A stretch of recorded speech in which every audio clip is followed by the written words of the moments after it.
एपटे अक्षय तृतीय अवसर में सोआ एग्रिकल्चर रिसर्च स्टेशन में चली अक्षिमुठी अनुकूल आज प्रभु जगन्नाथ और माँ लक्ष्मी को स्मरण कर धान बुणा कृषि कार्य आरंभ होइछि। भल कृषि उत्पादन सहित गवेषणात्मक तथ्य हासिल करने समस्ते प्रार्थना करिसेंते। ए कार्यक्रम में सोआ प्रो वीसी एवं एग्रिकल्चर निर्देशक और डीन मध्य उपस्थित अछंते।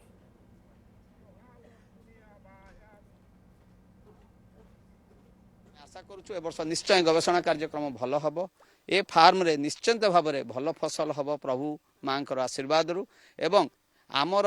छात्र छात्री मानकर कृषि संबंधी वैज्ञानिक लब्ध ज्ञान जो बाहर से ज्ञान निश्चिंत भाव में सारा राज्य रे सारा देश रे एवं आम भारत वर्षर चाषी भाई और भौणी मानक पई बहुत साहाय्य आसीबो। निश्चित भाव में फूल फल पनीपरिया सब प्रकार चाष करा जो तथ्य सार कहते ये गोटे गुरुत्वपूर्ण मानव समाज में नहीं आमर एक्चुअली जो अक्षय तृतीय दिनटा आमर समस्तंकर जो ओडिया संस्कृति रे जो रही जे आज दिन आम जदि चाषबास अनुकूल करवा ताहले निश्चिंत भाव में भल अमल पाइबा सबु प्रकार जहाँ बाधा विघ्न आसो ताकू अतिक्रम कर माँ लक्ष्मी एवं भूमि लक्ष्मी जदि आशीर्वाद मिलिबो ताहले आमे सबू करिपरिबा। आमे सेतिपई आमर आज भूमि पूजा सहित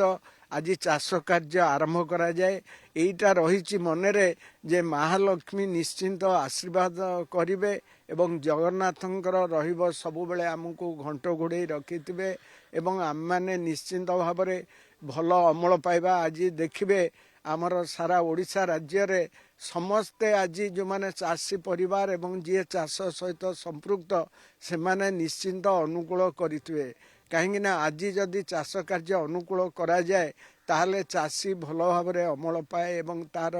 परिवार पोषण करिपारे जहाँकि आमे आम माने आसी जो बयस उपनीत हेलु आम माने अनुभव करिचु जदि अक्षी मुठी दिन अक्षी आमे अनुकूल करिबा ताहले आमर पूर्व पुरुषों कथा अनुसार आमे आमर परिवार तथा राज्य को निश्चिंत भाव में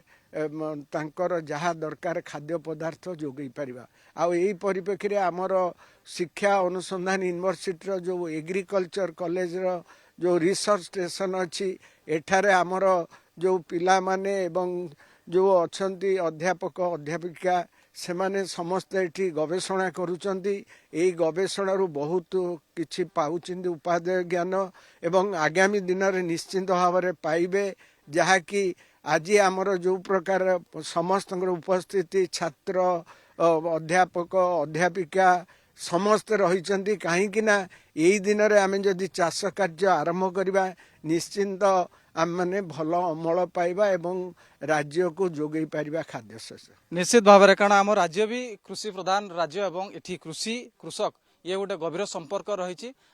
जहाँ आमको द्वितीय सूचना दौरान ये सोआरे भी स्वतंत्र कार्यक्रम आयोजन करमती कृष्ण पही मो सहयोगी भी आमको सूचना दौले आप देखिपुंट सोआरे अक्षिमुठी अनुकूल चित्र